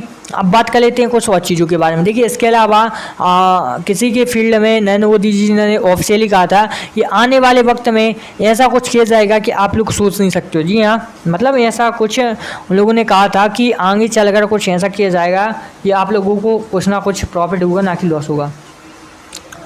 अब बात कर लेते हैं कुछ और चीज़ों के बारे में। एक्चुअली क्या होता है कि जब भी कहा जाता है कि आप ये कीजिए, आप वो कीजिए, वह तो एक अच्छी चीज़ है, लेकिन ये वो करने के साथ ही आप लोगों को कुछ और करना पड़ेगा। क्या करना पड़ेगा उसके बारे में बताता हूँ। लगातार ही आप लोगों को मालूम है, कहा जाता है कि भाई लोग ऐसा कीजिए, वैसा कीजिए, बहुत अच्छी बात है, लेकिन ऐसा करने के साथ साथ कुछ चीज़ों पर आप लोगों को फोकस करना चाहिए। वो भी क्या, तो देखिए, सबसे पहली चीज़ मैं आप लोगों को बताना चाहूँगा, लगातार काफ़ी चीज़ों पर फोकस किया जाता है, काफ़ी चीज़ों को बताया जाता है, काफ़ी चीज़ों को बोला जाता है, फिर भी लोग नहीं समझते हैं। क्यों नहीं समझते हैं? उन लोगों को समझना चाहिए, बताना चाहिए कि कैसा क्या है, कैसा क्या करने से ठीक रहेगा। एक्चुअली जब तक वो समझोगे नहीं तब तक कुछ नहीं होगा, है कि नहीं। अब मेन चीज़, अब दूसरी चीज़ मैं आप लोगों से कहना चाहता हूँ कि यदि आप चाह रहे हो कि हाँ मुझे ये प्रॉफिट हो, मुझे वो प्रॉफिट हो, तो जी हाँ बिल्कुल हो सकता है, क्यों नहीं हो सकता है। काफ़ी मशक्क़त रहेगी, लेकिन आप लोगों को अच्छा खासा प्रॉफिट भी आगे चलकर मिलेगा ही। और दूसरी चीज़ मैं आप लोगों को बताना चाहूँगा कि लगातार कहा जा रहा है कि आने वाले वक्त में बहुत ही ज़्यादा प्रॉफिट मिल पाएगा आप लोगों को आने वाले वक्त में। तो कैसे मिलेगा उसके बारे में मैं आप लोगों को बताऊंगा, लेकिन उससे पहले दूसरी चीज़ मैं आप लोगों के साथ शेयर करना चाहता हूँ कि आने वाले वक्त में यदि आप लोग चाहते हो कि हमारे साथ में क्या हो, तो वह भी एक अच्छी चीज़ है। लेकिन दूसरी चीज़ मैं आप लोगों को बताना चाहूँगा कि आने वाले वक्त में बहुत ही ज़्यादा प्रॉफिट होने वाला है, लेकिन उसके लिए आप लोगों को काफ़ी मशक्क़त करनी पड़ेगी, काफ़ी कुछ करना पड़ेगा, जिसके लिए आप लोगों को बहुत ही ज़्यादा मेहनत करनी पड़ेगी। तो क्यों करनी पड़ेगी वह भी मैं बताऊँगा, लेकिन मेरा तो केवल एक ही टारगेट है कि स्वच्छ भारत, स्वच्छ इंडिया, स्वस्थ वर्ल्ड। क्योंकि क्या हुआ इससे देखिए, जब हमारा जो देश है वह सुरक्षित रहेगा तो सभी सुरक्षित रहेगा। आप लोगों को मालूम है कि हमें सपोर्ट करना होगा हर एक चीज़ को लेकर, हर एक चीज़ को मुद्दा बनाना पड़ेगा, हर एक चीज़ पर हमें रोकना होगा कि भाई ये गलत है या सही है। तो इसके बारे में आप लोगों को बताना होगा। नहीं, काफ़ी कुछ चीज़ें आप लोगों को बतानी होंगी, समझानी होंगी, तभी लोग समझेंगे। जब तक आप नहीं बताओगे तब तक आप कुछ नहीं होगा। इस चीज़ को भी आप लोग समझ लेना। और मैं हमेशा से यही चाहता हूँ कि सभी लोगों को अच्छा खासा प्रॉफिट मिले, ना कि नुकसान हो। बाकी इसके बारे में आपका क्या डाउट था वो तो मुझे कमेंट में जरूर बताना। लेकिन दूसरी चीज़ मैं आप लोगों के साथ शेयर करना चाहता था, वह भी मैं बता दूंगा आगे चल कर आप लोगों को। तो देखिए, सबसे पहले एक चीज़ आप लोगों को मालूम होगा कि लगातार लोगों को चेतावनी दी जाती है कि भाई अभी एक मत कीजिए, आप वो मत कीजिए। और साथ में यह भी कहा जाता है कि क्यों नहीं कीजिए, बिल्कुल कीजिए, लेकिन क्यों नहीं किया, ये वो किया, क्यों नहीं किया, यानी काफ़ी कुछ रहता है। और भी कई सारी चीज़ें होती हैं जो कि मैं आप लोगों को बताता रहूँगा। तो मैं भी आप लोगों से दूसरी चीज़ बोलना चाहता हूँ कि यदि आप चाहते हो कि आगे आपको कुछ ना कुछ प्रॉफिट मिले, तो जी हाँ बिल्कुल मिल सकता है। लेकिन कैसे मिलेगा, क्या करना होगा आप लोगों को, क्या नहीं करना होगा, सब आप लोगों को मैं बता दूंगा। तो किस तरीके से मैं भी बताऊँगा। उससे पहले एक और चीज़ मैं आप लोगों को बताना चाहूँगा, यदि आप लोगों को लगता है कि ऐसा हो वैसा हो, तो बिल्कुल हो सकता है, सही हो सकता है। बस आप लोगों को कुछ ना कुछ मशक्क़त करनी पड़ेगी, कुछ ना कुछ करना पड़ेगा। बिल्कुल सही है।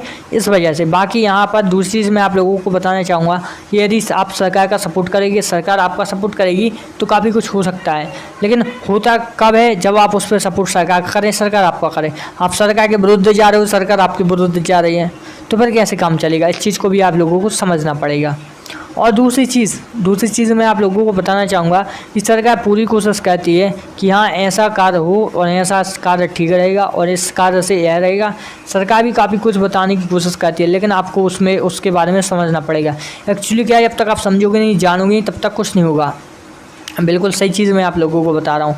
अब दूसरी चीज़ मैं आप लोगों को बता दूँ, सरकार चाहती है कि ऐसा हो वैसा हो। सरकार भी काफ़ी कुछ मेहनत मशक्क़त करती है और बताती है कि भाई ये कीजिए और यह करने से यह होगा, यह करने से होगा। यानी काफ़ी कुछ चीज़ें हैं जो सरकार की ओर से कही जाती हैं, आप लोगों को समझना पड़ेगा। अब दूसरी चीज़ मैं आप लोगों को बताना चाहूँगा कि सरकार की ओर से कुछ प्राइवेट सेक्टर के बारे में आप लोगों को बता दिया, अब गवर्नमेंट सेक्टर के बारे में बता दिया। अब कौन सा मुद्दा रह गया, अभी भी काफ़ी सारे मुद्दे रह गए हैं जिसके बारे में हम लोग चर्चा करेंगे।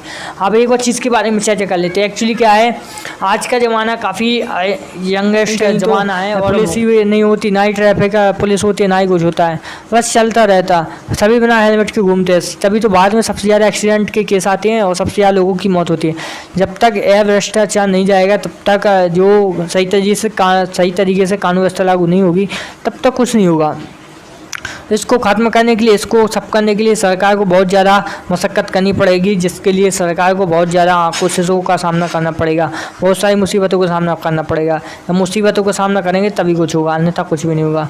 वैसे बहुत सारी चीज़ें आप लोगों को समझाया, सरकार रूल के बारे में आप बता देते हैं। देखिए, केवल दिल्ली और मुंबई और अहमदाबाद और जो भी बड़े शहर, बड़ी राजधानी होती है, वहाँ केवल छोड़कर और अन्य सिटी को आप देख सकते हैं, छोटी से छोटी सिटी और थोड़े से बड़े वो शहर, तो वहाँ भी इतना ज़्यादा फोकस नहीं किया जाता। जैसे मैं अपनी एक यहाँ का बताऊँ, अपने मध्य प्रदेश की राजधानी भोपाल का हाल, तो भाई मैं एक दिन सफ़र पर गया था, तो वहाँ पर क्या था पता है, वहाँ पर ऑटो वाले इतने फास्ट चला रहा था कि कोई लिमिट ही नहीं है, 60-70 की स्पीड चला रहा था। रेड लाइट या ग्रीन लाइट कोई ना, पर पुलिस वाला ना ही रेड लाइट ना ग्रीन लाइट, कुछ नहीं, फास्ट दिए जा रहा है। ऐसे में एक्सीडेंट कर रहा है तो रहेगा ही। इस साइड से भी वाहन आ रहा है, इस साइड से वो चार लाइन इस साइड से कटी, 4 लाइन सामने कटी, तो भाई वो स्पीड में सामने से ले गया और इस साइड इधर उधर से भी वाहन आ रहा है, तो कितना खतरनाक एक्सीडेंट होता। तो मैं ये बता रहा हूँ मैं, बाकी है तो सरकार की गलती है, मेरी उसमें क्या गलती। मैं तो केवल सही चीज़ आप लोगों को बताने समझाने की कोशिश करता हूँ, वो भी इसलिए करता हूँ कि आप लोगों को भी लगे कि हाँ भाई कुछ बंदा मेहनत करके हमने ये समझाने की कोशिश करता है, और आप लोगों को भी समझना चाहिए, हमारा सपोर्ट करना चाहिए, क्योंकि हम लोग बहुत ज़्यादा मेहनत करने के बाद आप लोगों को कुछ समझा पाते हैं।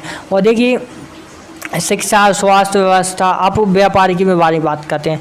ये एक्चुअली क्या है कि व्यापार एक ऐसी चीज़ है, यदि किसी व्यक्ति ने अच्छे ढंग से तरीके से कर लिया, थोड़ा दिमाग लगा कर, तो वो करोड़ों क्या अरबों में भी खेल सकता है। लेकिन मेन चीज़ क्या है, बिज़नेस में रिस्क रहती है, जो कि सब नहीं उठाना चाहते। लेकिन बिज़नेस में जिसने रिस्क उठा ली वो आज कुछ बन जाएगा, और सभी लोगों को रिस्क तो ज़िंदगी में यदि उठानी पड़ेगी, तभी वो सफल हो पाएगा कि हाँ भाई मुझे मैं रिस्क उठा लूँगा, मैं आगे करोड़ों रुपये कमाना चाहता हूँ, तभी कुछ होगा। जो रिस्क नहीं उठाता बिज़नेस में, वो कुछ नहीं कर पाता। इस चीज़ को आप लोग ध्यान रखना। वो कर सकता है तो कोई नौकरी कर सकता है, दूसरों की मजदूरी कर सकता है। यदि आप में होना है, यदि आपको लगता है कि हाँ मैं अपने सेल्फ डिपेंडेंस रह के रिस्क लेके कुछ ना कुछ बड़ा करना चाहता हूँ, तो आप जितने घर में पैसे रखे होंगे वो सब लगाकर आप कुछ ना कुछ बिजनेस कर लोगे। तो क्या वजह यही है कि उन लोगों को काफ़ी कुछ नॉलेज है क्या करना है क्या नहीं, है कि नहीं। इसी तरीके से आप लोगों को भी समझना चाहिए, बताना चाहिए। बाकी आपको क्या कहना है वो तो मुझे कमेंट में जरूर बताना, लेकिन हाल फिलहाल कुछ चीज़ें मैं आप लोगों को समझाने आया था। और दूसरी चीज़ के ऊपर ही बात करनी चाहिए। देखिए, आज हज़ारों के करोड़ों प्रोडक्टों का निर्माण हो चुका है, आप लोग सोच भी नहीं सकते हो। आप जैसा कि तेल साबुन शैम्पू के बारे में तो बता दिया, तो ऐसे कई सारे मैं बात कर रहा हूँ, जैसे सोने के गहने, चांदी के आभूषण, या फिर कुछ भी आप लोगों को खरीदना हो बाज़ार मार्केट से, हर एक सुई से लेकर चांद तक का जो सामान होता है वह सारा आप लोगों को इस पृथ्वी पर उपलब्ध मिलेगा। अब वो चांद पर भी जाना है तो उसके लिए भी तैयारी कर ली गई। आने वाले वक्त में आप चांद पर भी घूम सकते हो स्पेस से। संभव नहीं है लेकिन संभव होगा आगे चलकर, क्योंकि दुनिया बदल रही है, समय बदल रहा है, जनरेशन बदल रही है, हर कुछ तो बदल रहा है। तो क्यों ना सभी बदलेगा, बिल्कुल बदलेगा, लेकिन थोड़ा टाइम लगेगा। लेकिन जो होता है चिकली होता है। लेकिन मैं तो ये कहना चाहता हूँ, सरकार थोड़ा फोकस दे जनता पर, और जनता भी फोकस दे सरकार पर, और सरकार फोकस दे जनता पर, तो बस काम हो गया। लेकिन सरकार जनता पर फोकस नहीं करेगी और जनता सरकार पर फोकस नहीं करेगी तो कुछ नहीं होगा। जनता रिक्वेस्ट करेगी सरकार ऐसा किया जाए, ऐसा किया जाए, तब तो सरकार करेगी। यदि आप कुछ नहीं बोलोगे तो सरकार क्या करेगी? आप लोगों को भी बोलना जरूरी है। तब तक आप नहीं बोलोगे तब तक कुछ नहीं होगा। मैं तो हर बार कुछ ना कुछ बोलता रहता हूँ, बक करता रहता हूँ, आप लोगों को समझाता रहता हूँ भाई ऐसा कीजिए, भाई वैसा कीजिए, लेकिन आप लोग नहीं समझते हो। लेकिन आप लोगों को समझना चाहिए अच्छे से और फिर काम करना चाहिए। बाकी और भी कई सारी चीज़ें होती हैं जिनको मैं समझाने की कोशिश कर रहा था। हाल फिलहाल में जितना भी समझा है तरीके से समझा आप लोगों को, आई बात सकते हैं आप लोग समझ गए होगी जितना भी मैंने समझा है। बाकी सबसे मेन चीज़ कहाँ होती है? सबसे मेन चीज़ होती है भ्रष्टाचार को हटाकर सही दिशा में लोगों को लाकर और सही तरीके से लोगों को जागरूक करना और भी कई सारी चीज़ें करना। और मैं कई सारी चीज़ों के बारे में आप लोगों को समझाता रहता हूँ, बताता रहता हूँ। आप कुछ और दूसरी चीज़ों पर बात करते हैं तो वो क्या है? देखिए दूसरी चीज़ों पर बात यही करना चाहता हूँ मैं कि यदि आपको लगता है कि हाँ भाई ऐसा हो ऐसा हो, जी हाँ बिल्कुल हो सकता है, लेकिन काफ़ी मेहनत करनी पड़ेगी आप लोगों को और काफ़ी कुछ करना पड़ेगा। जब तक आप मेहनत नहीं करोगे तब तक आप कुछ नहीं करोगे, तब तक कुछ नहीं होगा। एक्चुअली मेहनत, रोजगार और हर एक चीज़ को सही तरीके से किया जाए तभी कुछ होगा। तो जब तक आप सही तरीके से कुछ नहीं करोगे तब तक कुछ भी नहीं होगा। उसके बाद आप बहुत ज़्यादा मेहनत करते बोल रहे हो कि बारिश नहीं हो रही तो बारिश के लिए हमें हवा में कुछ छोड़ना होगा केमिकल, तभी कुछ होगा जब बारिश होगी। भाई ऐसा भी होता है क्या कभी? अब होने लगा है ऐसा, लेकिन आगे चलकर इसी का अच्छा खासा काम है या हर एक देशों को भुगतना पड़ेगा, वो तो आने वाला वक्त बताएगा। मैं कुछ नहीं बोल रहा, वो समय सबको बता देता है कि आप कितनी बड़ी गलती क्या कर रहे हो, कैसे आप इसको सुधारोगे। समय ही सुधारना बता देता है और समय ही गलती करना बता देता है। इसलिए बोलते हैं कि कोई भी काम करो सोच समझ कर करो, लेकिन अच्छे से करो। यदि आप लोग एक काम अच्छे से नहीं करोगे तो कुछ भी नहीं होगा। और काफ़ी चीज़ों पर मैं चर्चा करता रहता हूँ। हाल फिलहाल में इसके बारे में भी काफ़ी कुछ चर्चाएँ कर ली हम लोगों ने। और भी यदि आप भी चाहते हो कि हाँ ऐसा कुछ हो तो मैं भी मुझे आप लोग बता सकते हो, समझा सकते हो।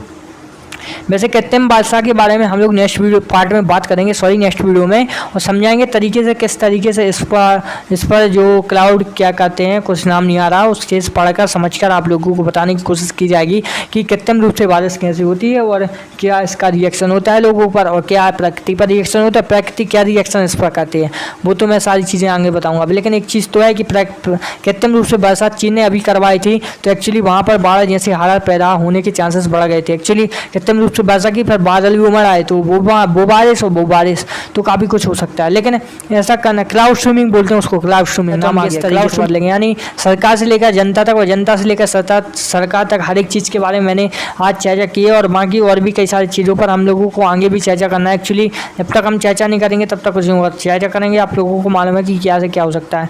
चाहे जब तक हम बात नहीं करेंगे, बात नहीं समझेंगे तब तक कुछ नहीं होगा। एक्चुअली हमें बात करना पड़ेगा, समझना पड़ेगा, तभी कुछ होगा। और दूसरी चीज़ मैं आप लोगों को और भी कई सारी चीज़ों को समझाने की कोशिश करता हूँ। हाँ, लेकिन मैं इतना जरूर बताना चाहता हूँ कि सरकार लगातार कुछ ना कुछ करने की कोशिश करती है, कुछ ना कुछ बताने की कोशिश करती है, लेकिन सबसे मेन चीज़ यही होती है कि सरकार कुछ ना कुछ करे और सरकार कुछ ना कुछ करे तभी कुछ होगा। एक्चुअली सरकार जब कुछ ना कुछ करेगी तभी कुछ होगा।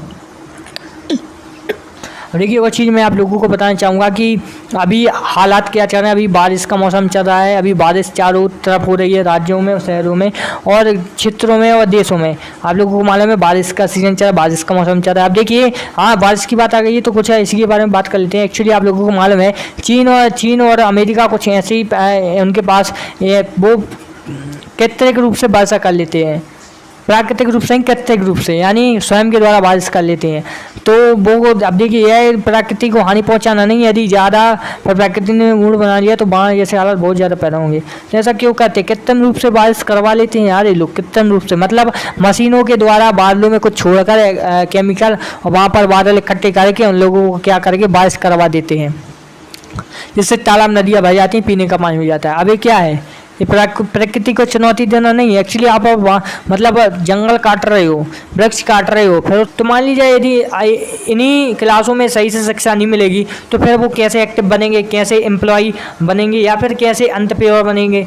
मतलब मेरा मतलब है कि किसी को यदि वह कोई भी बिजनेस खड़ा कर रहे हैं, कोई एजुकेशन से रिलेटेड, तो वह कैसे खड़ा करेंगे। इस वजह से सरकार को इस चीज़ पर ध्यान देना चाहिए कि जब गवर्नमेंट जो सैलरी मिल रही है उन लोगों को गवर्नमेंट की ओर से, गवर्नमेंट वो टीचर हैं, तो फिर वो क्यों ऐसा करते हैं कि सही तरीके से बच्चों को नहीं पढ़ाते हैं। और फिर सरकार की भी कुछ गलती होती है कि वह जो टीम है, टीम गठित करके जांच की तो करती है टीम, लेकिन उतने तरीके से नहीं हो पाती।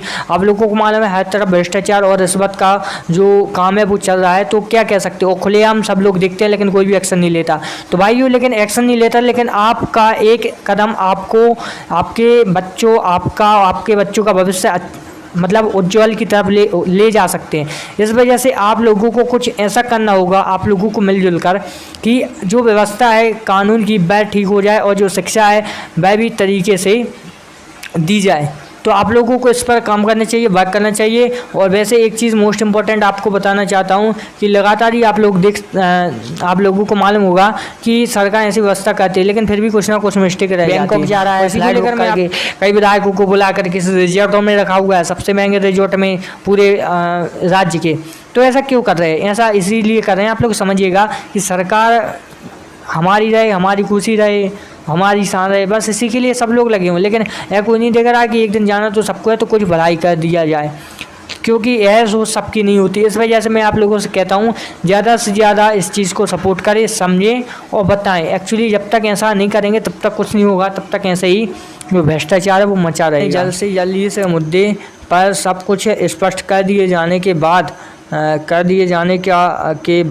क्या लिखा है, डी पर सब कुछ स्पष्ट कर दिया, आश्वासन दिया है। राज्यपाल मिलने वाले प्रतिनिधि मंडल में कांग्रेस सांसद गीता कोड़ा, धीरज साहू और क्या बोलते हैं जो भी है नाम, और मतलब है कि हेमंत सोरेन ने मुख्यमंत्री रहते हुए रांची के अनगढ़ा में नाम 88 डिसमिल के क्षेत्रफल वाली पत्थर खदान लीज पर ली थी, और भाजपा ने इसे ऑफिस को ऑफ प्रॉफिट लाभ का पद और जनप्रतिनिधित्व कानून के उल्लंघन का मामला बताते हुए राज्यपाल के पास शिकायत की थी। राज्यपाल ने इस पर चुनाव पर आयोग का मतगणना मांगा था, और आयोग ने शिकायतकर्ता और हेमंत सोरेन को नोटिस जारी कर इस मामले में उनसे जवाब मांगा, और दोनों के पक्ष सुनने के बाद चुनाव आयोग ने बीते गुरुवार को राजभवन में मतगणना भेजकर उनकी विधानसभा सदस्यता रद्द करने की सिफारिश की थी। और चुनाव आयोग का यह मंतव्य राजभवन के पास और अधिकारियों के इस बारे में राजभवन 7 दिनों में कुछ भी नहीं कर सका है। और अब हमें लगातार काफ़ी कुछ के बारे में चर्चा करें।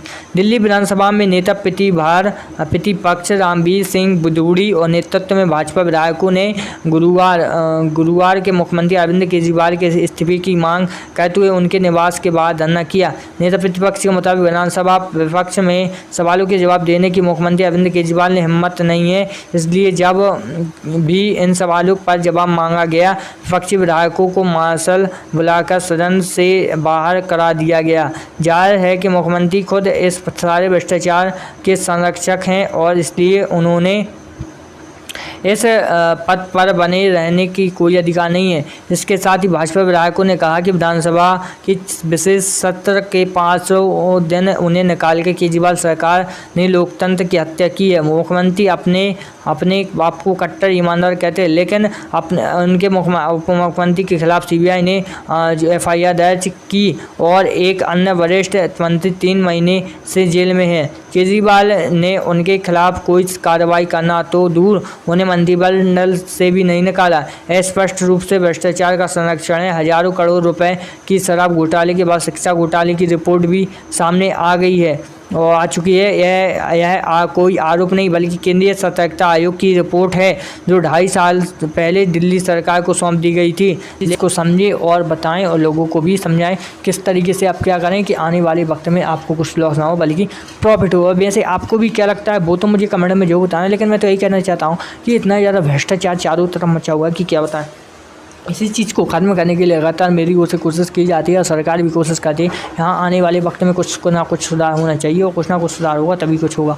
और एक्चुअल लाइफ में हर एक चीज़ आप लोगों को विस्तार से समझाने की कोशिश करता हूँ। आप लोग समझते हो या नहीं वो तो मुझे मालूम नहीं, हाँ, लेकिन इतना ज़रूर है कि आप लोग यदि चाहो तो कुछ भी कर सकते हो, कुछ भी पलट सकते हो, दुनिया भी पलट सकते हो। दुनिया क्या पूरी सब आप लोग पलट सकते हो जब आप लोग एकत्रित हो जाए। है बस पूरा खेल संगठन का। जब आप लोग संगठित होकर काम करोगे तो बहुत बेटर रहेगा। सभी लोग आपकी बातों बिलीव करेंगे और आप पर बिलीव करते करते वो लोग काफ़ी कुछ करने को तैयार हो जाएं। लेकिन एक्चुअल लाइफ में आप लोगों को पहले खड़ा होना होगा, आप लोगों को काफ़ी कुछ करना होगा तभी कुछ होगा। ऐसा नहीं कि आपने ऐसा बोल दिया और बस कर दिया, नहीं, आप लोगों को बहुत कुछ करना होगा, बहुत कुछ आप लोगों को समझना पड़ेगा। जब आप समझोगे बताओगे तभी कुछ होगा। यदि आप जब नहीं बताओगे तो फिर क्या होगा, इस चीज़ को आप जानते हो, मैं भी जानता हूँ। एक्चुअल लाइफ में हर एक चीज़ को समझना बहुत बेटर रहता है। जब आप समझोगे तभी कुछ होगा, जब आप नहीं समझोगे तो कुछ भी नहीं होगा। आने वाले वक्त में भी काफ़ी जो चीज़ें मेरे साथ तो लोगों के साथ, अन्य अपने घरों के साथ, अपने बच्चों के साथ, लेकिन एक्चुअली क्या है सबसे ज़्यादा चर्चा करना चाहिए शिक्षा स्वास्थ्य पर। और रोज़गार पर, क्योंकि इस पर ही आगे हमें बहुत ज़्यादा कठिनाइयों का सामना करना पड़ेगा। मैं आप लोगों को समझाता हूँ, बताता हूँ, आप लोगों को समझना चाहिए कि जब मैं इतने सारे टॉपिकों पर बात करता हूँ, आप लोगों को बताता हूँ, तो आप लोगों को भी समझना चाहिए। एक्चुअली क्या होता है कि सभी लोग इन टॉपिकों पर बात नहीं करते, बस सीधा सीधा सा बोल देते, वो ऐसा है वो वैसा है, लेकिन कोई भी गहराइयों तक नहीं जाता। लेकिन मैं पूरी गहराइयों तक जाने की कोशिश करता हूँ, आप लोगों को समझाने की कोशिश करता हूँ।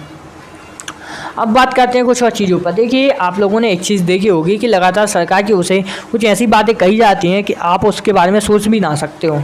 क्यों? क्योंकि सरकार का टारगेट क्या रहता है? सरकार का टारगेट रहता है कि भाई मुझे चुनाव जीतना है, लेकिन चुनाव के अलावा उन लोगों के काफ़ी सारे टारगेट हो जाते हैं। हाँ, मुझे इस विकास का कार्य करना है, यह विकास करना है, वो विकास करना है, लेकिन एक्चुअली में सरकार उतनी ज़्यादा विकास की कार्य नहीं कर पाती। एक्चुअली क्या वजह रह जाती है? फंड की कमी रह जाती है, कभी इसकी कमी रह जाती है, कभी उसकी कमी, नहीं, काफ़ी चीज़ों पर जो है कमी रह जाती है। बाकी दूसरी चीज़ मैं आप लोगों के साथ शेयर करना चाहता हूँ। लगातार आप लोगों ने देखा होगा कि हर एक व्यक्ति परेशान है, हर एक जो नौजवान परेशान है, हर एक गरीब परेशान है, हर एक व्यक्ति परेशान है। अब चाहे उसके पास पैसे हो या नहीं हो, लेकिन जिसके पास पैसे नहीं है वो बहुत ज़्यादा परेशान रहता है। क्यों? क्योंकि भाई यदि उसके घर में 2 वक्त की रोटी ना हो तो वह कितना ज़्यादा परेशान होगा, है कि नहीं? लेकिन मेरा गला भी दर्द करने लगा इतनी टाइम से बक बक करते करते, लेकिन क्या करें, आप लोगों को समझाना है, बताना है, और मुझे भी कुछ काम आगे करके बढ़ना है, इस वजह से मुझे इतनी बक बक करनी पड़ रही है। बाकी आगे देखेंगे कि इतनी ज़्यादा बक बक होती है नहीं, वो तो आने वाला वक्त बताएगा। हाँ, लेकिन इतना ज़रूर है कि अच्छे से काम करना चाहिए, सफलता से, मेहनत से, तभी कुछ है। जब तक मेहनत करेंगे तभी कुछ होगा, मेहनत नहीं करेंगे तो कुछ भी हासिल नहीं होगा, है कि नहीं? इसी उद्देश्य से मैं काम करता हूँ। बाकी दूसरी चीज़ मैं आप लोगों को बताना चाहूँगा कि लगातार सरकार की ओर से मुद्दे उठाए जाते हैं, सरकार की ओर से ग्रामीण क्षेत्रों, ग्रामीण कितने भी काम हो, लेकिन जॉब चाहिए, क्योंकि पढ़ लिख कर क्या करेंगे, अनपढ़ भी हैं तो क्या करेंगे, जॉब तो मिलने वाली नहीं है, तो वो लोग प्राइवेट सेक्टर में। और प्राइवेट सेक्टर बहुत बढ़िया सेक्टर है, जैसे कि आप लोगों को मालूम होगा, इस चीज़ को आप लोगों को समझना होगा। जैसे कि कोई भी मोबाइल की कंपनी है, जैसे मोबाइल की कवर बनाती है, मोबाइल ही बनाती है, तो उसमें कुछ पढ़े लिखे स्टूडेंटों की आवश्यकता होती है, तो पढ़े लिखे भी जा सकते हैं, हो गई ना, उन लोगों की भी सैलरी वहाँ पर अच्छी होती है। यदि आप लोग सॉफ्टवेयर वगैरह की पढ़ाई कर रहे हो, सॉफ्टवेयर इंजीनियर हो, यदि आप इसकी इंजीनियर की पढ़ाई कर रहे हो, सॉफ्टवेयर इंजीनियर की, तो वह भी एक अच्छी बात है। तो वहाँ भी आप लोगों को प्राइवेट सेक्टर में अच्छा खासा पैसा मिल सकता है। यानी ऐसा नहीं कि गवर्नमेंट के अलावा प्राइवेट सेक्टर वाले एम्प्लॉय भी अच्छा खासा पैसा कमाते हैं, इस चीज़ को आप लोगों को मालूम होगा। और दूसरी चीज़ मैं आप लोगों को बताना चाहूँगा कि लगातार ही कोशिश की जाती है कि सरकार को मदद करना चाहिए, और सरकार को मदद करने के साथ साथ मतलब सरकार लोगों को कुछ ऐसी ट्रिकों के बारे में बताए कि भाई हम अपनी, हमें लगातार काफ़ी कुछ के बारे में चर्चा करें। दिल्ली विधानसभा में नेता प्रतिपक्ष रामवीर सिंह बुदूड़ी और नेतृत्व में भाजपा विधायकों ने गुरुवार के मुख्यमंत्री अरविंद केजरीवाल के इस्तीफे की मांग करते हुए उनके निवास के बाहर धरना किया। नेता प्रतिपक्ष के मुताबिक विधानसभा विपक्ष में सवालों के जवाब देने की मुख्यमंत्री अरविंद केजरीवाल ने हिम्मत नहीं है, इसलिए जब भी इन सवालों पर जवाब मांगा गया, विपक्षी विधायकों को